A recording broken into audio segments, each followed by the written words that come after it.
పోరా బయటికి. నేను ఇంకా మ్యాటర్లోకి రాలా. నేను మీ అమ్మాయి ప్రేమించుకున్నాం. ఆ విషయం చెప్పడానికి వచ్చా. బయటికి పో. నీకు మ్యాటర్ సరి కన్వే కాలేదనుకుంటా. నేను మళ్ళీ చెప్తా. నేను మీ అమ్మాయి ప్రేమించుకున్నాం. ఆ విషయం మాట్లాడడానికి వచ్చా. నేను నా కూతురుతో మాట్లాడాల్సి ఉంది. నువ్వు 20 ఏళ్ల నుంచి నీ కూతురుతో మాట్లాడుంటే ఇప్పుడు నాలంటే నీ ఇంటికి వచ్చి మాట్లాడాల్సిన అవసరం ఉండేది కాదు. కానీ ముందు మ్యాటర్లోకి రా.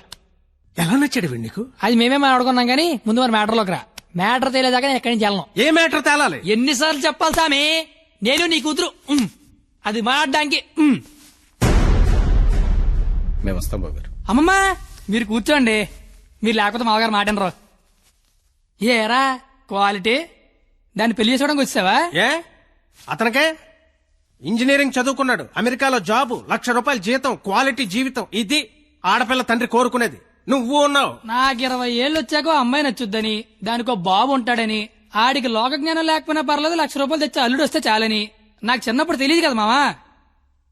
తెలుసుంటే చిన్నప్పుడు చదువుకునేవాడినేమో, మంచి ఉద్యోగం తెచ్చుకునేవాడినేమో. నాకు అప్పుడు తెలియదు కదా.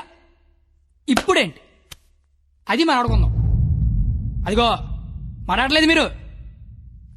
ఇంట్లో శుభకార్యం జరుగుతుంది, నిండా బంధువులు ఉన్నారు. ఆ ఇంటి యజమానికి ఒక గౌరవం ఉంటుంది. వాళ్ళ ముందు ఏం మాట్లాడాలి ఏం మాట్లాడకూడదో తెలియనోడితో మాట్లాడాల్సి వస్తుంది చూడు. అందుకే మాట్లాడలేకపోతున్నా. పాయింట్ నెంబర్ 1 ఇంట్లో జరిగే శుభకార్యం కాదు. పాయింట్ నెంబర్ 2 ఇంట్లో ఎవడుండే నాకేంటి. పాయింట్ నెంబర్ 3 ఇప్పుడు నీకు నీ గౌరవం ఉంది, కానీ తెల్లారితే నీకు నీ కూతురు ఉండదు. ఇష్టం లేని పెళ్లి చేస్తున్నావు చచ్చిపోద్ది. నీకు నీ గౌరవం ఇంపార్టెంటా కూతురు ఇంపార్టెంటా? 6 నెలల క్రితం పరిచయం నేనే నీ కూతురు గురించి ఆలోచిస్తున్నాను. నువ్వు గౌరవం గురించి ఆలోచిస్తాను సంబంధం లేదు. ఏంటి ప్రాబ్లం ఏంటి?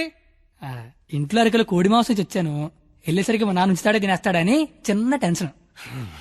లేకపోతే వచ్చిన దగ్గర నేను నీ కూతురు ప్రేమించుకున్నా మొర్రో అంటే మళ్ళీ నీ ప్రాబ్లం ఏంటి అంటావేంటి? ఇలాంటి అలాగా ఏదో ఇంటికి తీసుకొచ్చిన ఏ మీ ఆవిడ మీద చేత నీ కోపం చూడు, మా ఆవిడ మీద చేత నా కోపం రాదా? అది నా కూతురు, నా ఇష్టం. కూతురు ఇష్టం అంటే నీకు తెలియనప్పుడు కూతురు మీద ఇష్టం ఏంటి?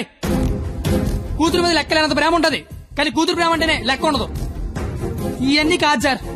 నేను మీ అమ్మాయి ప్రేమించుకున్నాం. నాకు తెలిసి నేనంటే మీకు ఇష్టం లేదు. ఏం చేస్తే నచ్చుతాను అది చెప్పండి. ఏం చేయడానికి నేను రెడీ.